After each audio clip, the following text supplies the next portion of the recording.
transfer of $643,262.76 from reserve to juvenile detention to enable them to hire 15 additional detention officers for implementation of House Bill 2311. All those in favor say aye. Aye. Aye. Any opposed? Ayes have it.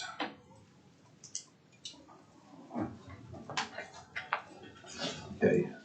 Item number 4, discussion possible action regarding recommendation budget board to transfer an amount not to exceed $60,741.80 from general fund reserve to detention 525 operation. This is to provide additional mental health services for youth in detention due to the increase in numbers and the different population that is going to be over there come November 1.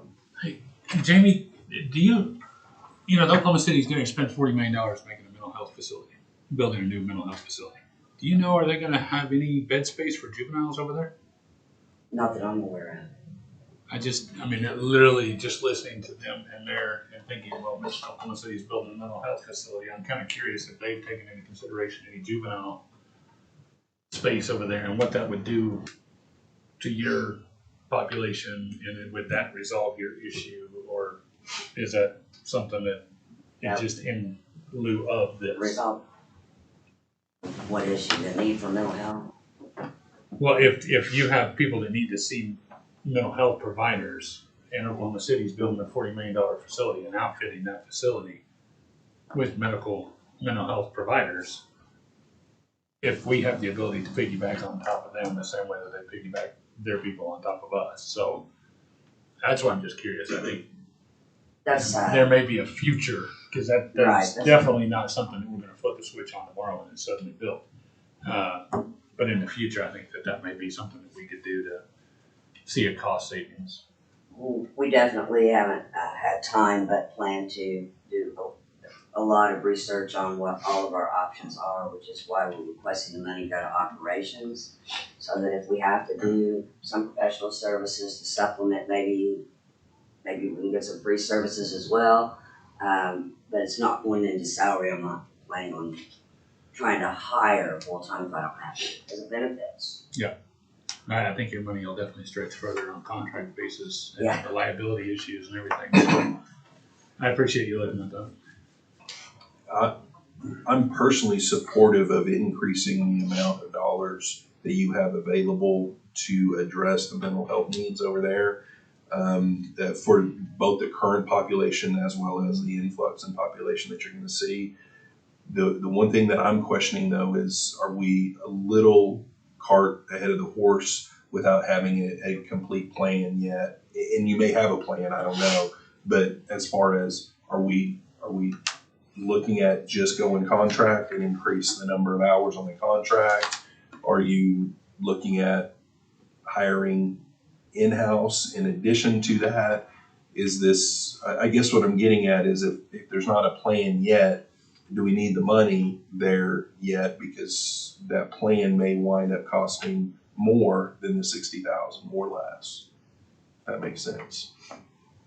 I mean, do you have a plan that you can, if you had this $60,000 additional in your M&O tomorrow, that you would be able to implement and spend those dollars for that purpose? But what's the dollar amount based on?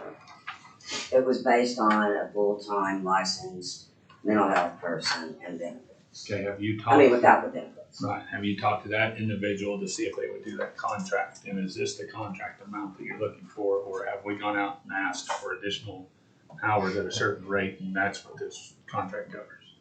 Right? Yes. Okay. Does that make sense? Who's now resigned, but we had a part-time up to 30 hours a week, but it was really, he did 15 or 20 in the end. Mental health person. And so we were originally asking for a full-time, and that's where the salary figure came in. We backed the benefits out after several discussions. So this would allow us, if we were able to go out, for example, and put a couple of licensed mental health workers on contract or maybe even 3 for the same amount of money that we would spend. And we're gonna need to do that, even if on contract, we can let them go. If we find that we don't need all of them on board, because now we finally, I mean, you don't get something done with OU or whatever overnight. I mean, it's gonna take a lot of work and meetings, which we will do that work. But in the meantime, I don't wanna not have any funding to put on anybody temporarily, on some kind of contract service. Do we have any idea what that contract service would cost? I'm just basing it on what we were paying, the licensed family therapist, we were paying about 30,000 for Okay. part-time a year.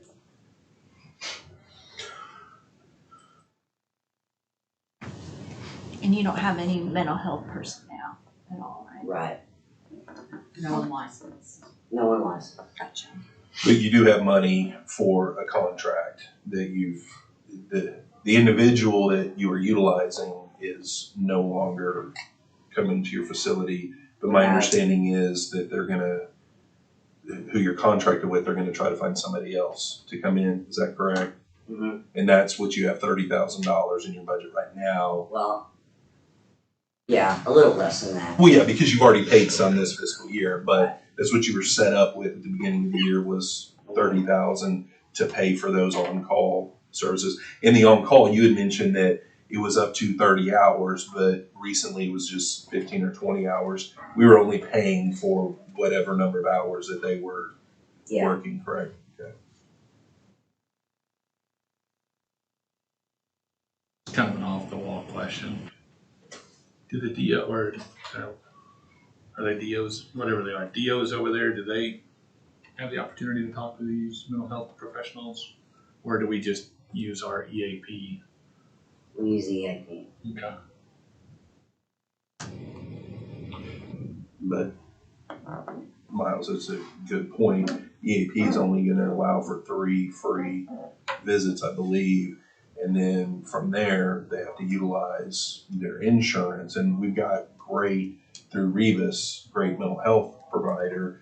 That's what But- we utilize for anyone who's on health insurance. But we that's- utilize Rebus, and then the EAP actually helps the employees who aren't on our health insurance set up additional visits with their insurance providers after those 3 free. Right, but if they don't have insurance through the county, then they're gonna be a cash customer at Rebus.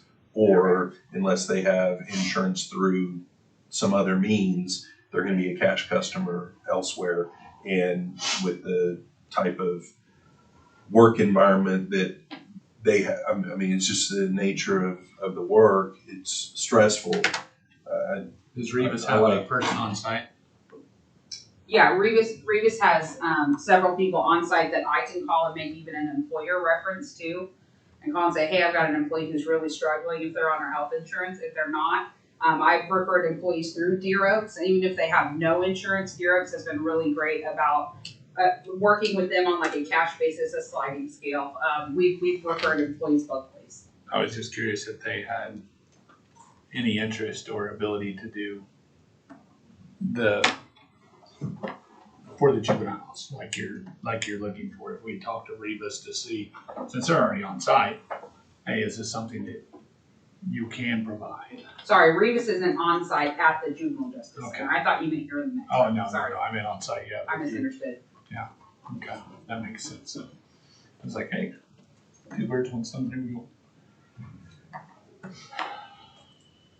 I like your thinking though, if there was an opportunity to and to get help for, make sure that everybody out there that was, working and being detained had an opportunity to talk to someone. So I'm ready to, I want to support the mental health services and any funding that we could get them.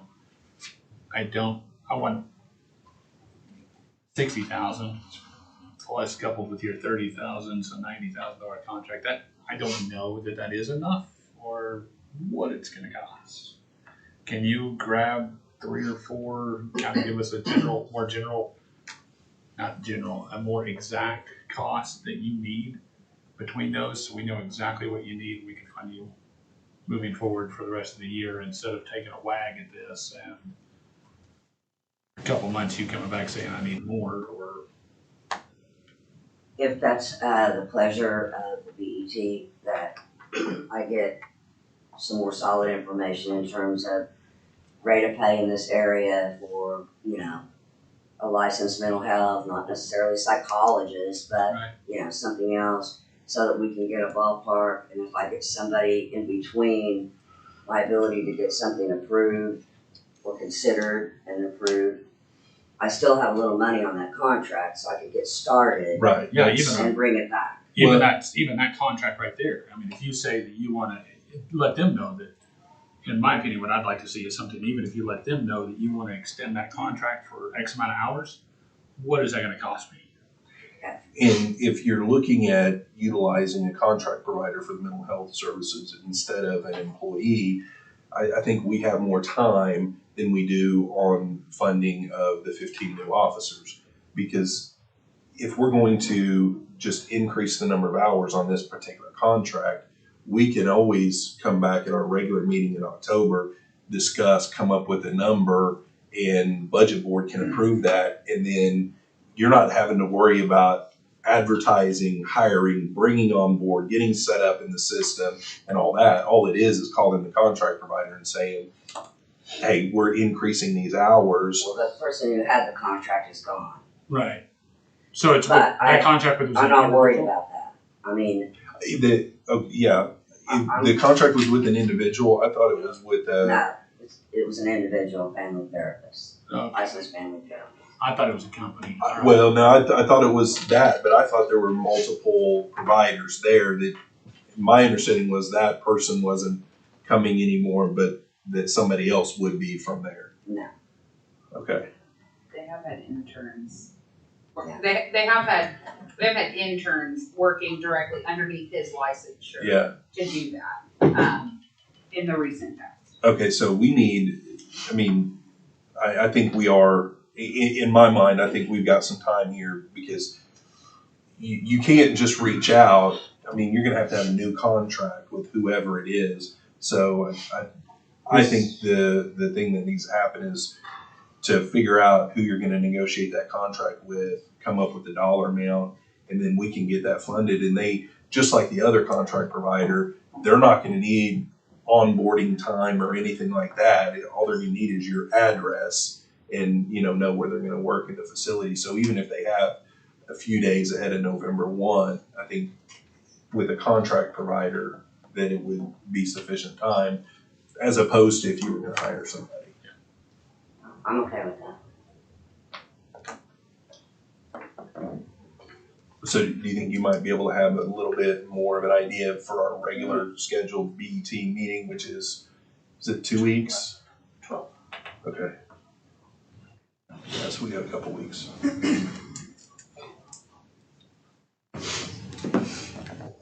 Is there any further discussion?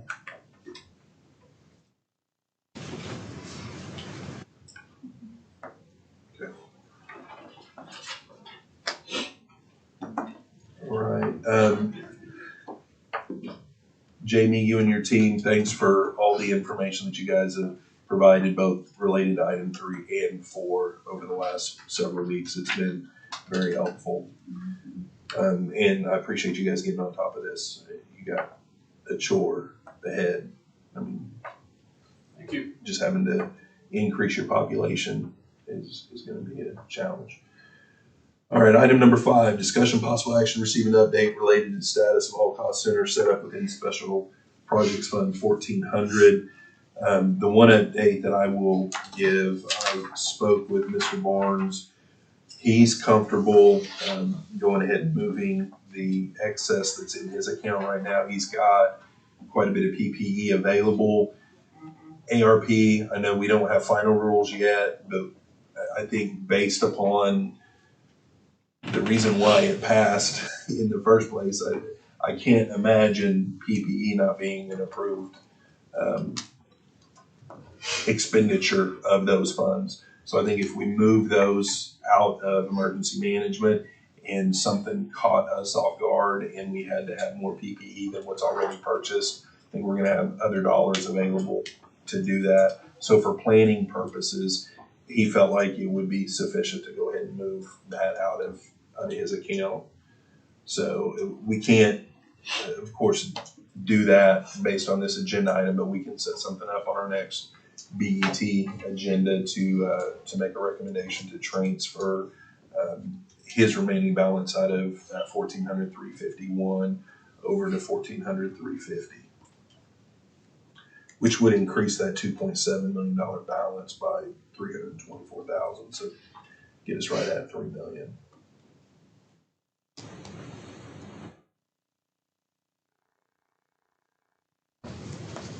That's all I have. I missed the figures again, say that again. Currently 2.7 million, I'll be a little over 3 million. Available, who cares? I'll make a motion on item 5 to receive that update. Is there a second? Second. All those in favor say aye. Aye. Any Who opposed? seconded that? Brandon's the second machine today. You've been moving me. All right, item 6, discussion possible action regarding eligibility criteria for Oklahoma County employees hazard hero pay as recommended by Ms. Overstreet. Hi. Thank you for your support. I don't have words to say how much I appreciate that. This is really just to kind of get started. Perhaps it may be a continuing conversation by this committee. Just so I put it on the agenda, and I came up with some criteria just as a sort of a baseline, so you all would have somewhere to start. And so I'm suggesting that they be full-time, and that for the months that they were full-time would be the only months that they had to be employed the entire month. So if you brought them on the 15th of October, it didn't start for them till November. That they have direct in-person and daily contact with offenders or with the public that is required in order to do their job. So there's a lot of people in your office, probably that work these desks in constant contact. On juvenile detention employees, for our qualifications, it would be anyone that works inside juvenile detention. That is their full-time assignment. And it would include probation and intake, personnel dealing with juvenile clients, families, and courtrooms. I just made some ideas about court and county clerk, treasurer, and assessor, as I mentioned.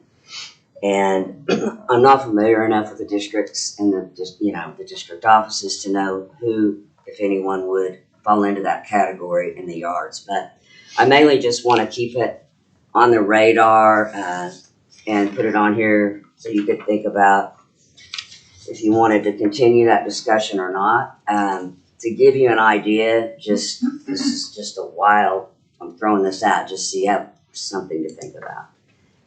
But it's not something you're going to want to do. If we use this eligibility criteria for juvenile, and we did 12 months with who we have now at $500 a month, that cost is $540,500.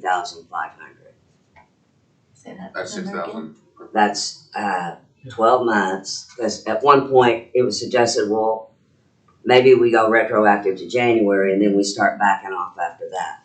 So I gave you what our high number would be if we retroactive based on who's employed now, and it would be $540,000 some change. So there's a lot of different things that could be done, and I know that employees that work in those roles, or I feel like I know, would be just as appreciative of a $250 stipend. Just something that acknowledges, what they're doing for hazard duty pay, if it even works out. But I wanted to just put this on the agenda so that you could see what I was suggesting.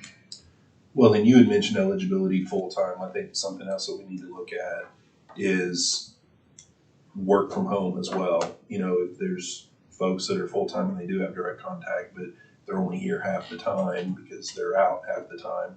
I think if we're looking at this, it needs to be folks that are here, not working from home.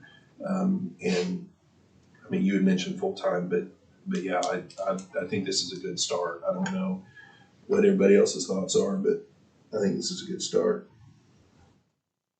Let me, just a couple questions. We've done the Hero Pay before. It was it all of last year? Wasn't it Do you remember? Six- It was, August it was 5 to months. December?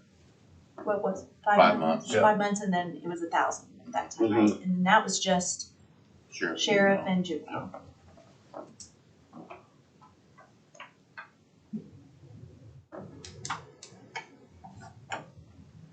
That's all I have. Thank you.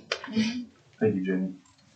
Does anybody else have any thoughts about this document or any of the associated discussion related to it? Do you recall what this would do tax bracket wise to the employees? Everyone's gonna be I think different. it depends on where Yeah. you are. Right. And what their wife makes, and if they file jointly, I just don't know how we can. I don't know how you do either. I don't want to, put people in a bad position and trying to make them What was the, sticker on, 5 months? 540,000 For the sheriff's, at 500. the sheriff's office, Oh, it was over $1 million at that time. $1,000 And then for juvenile, it was how much during August through December?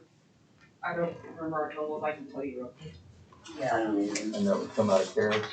$1,076,500. we did 3 million total. Juvenile used, That should be on that. was that 706,000? And then didn't we wind up giving 100 of it to the sheriff's office? Yeah. Yeah, but 706 is what, because you guys had $1 million, we put $1 million in, 706 706 what we spent. is what you spent, and then the rest was moved out. And what was your number again? 1,076,500.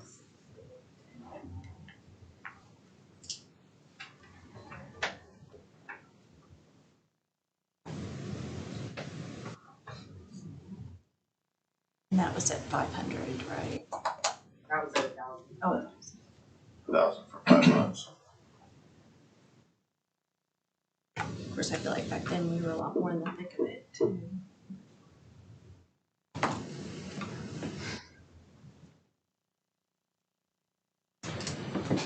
Motion to receive report. Second. Okay, motion second to receive the report. All in favor say aye. Aye. Any opposed? Ayes have it. I'm hopeful for our next BET meeting that we'll maybe have some more ideas on this, as well as if it's something that you're a proponent of, for instance, the treasurer's office, if you have ideas about the eligibility and say you're like, oh, I think what Jamie's put here is good, then, and we should do this, then I feel like I've got this number of employees that would qualify, and that way we can kind of kick around numbers, at least from the elected officials' offices, and then what would be left would be BOCC departments that we would look at. That way at least we could have some rough idea as far as a dollar amount.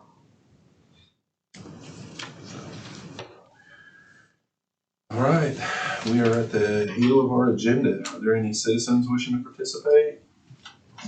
Kelly, anybody sign up? Somebody's gonna sign up online one day. Thousands. Board comments. District 2, District 3, No, thank you. clerk, No thanks. treasurer, court clerk, No, thanks. assessor, No, thank you. sheriff. None for me. Is there a motion to adjourn? To the thousands. Is there a second? Second.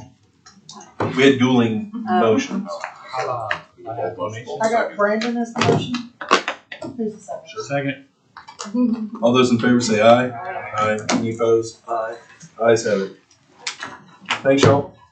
To the thousands and hundreds and the millions watching at home all around the world. I need the microphone.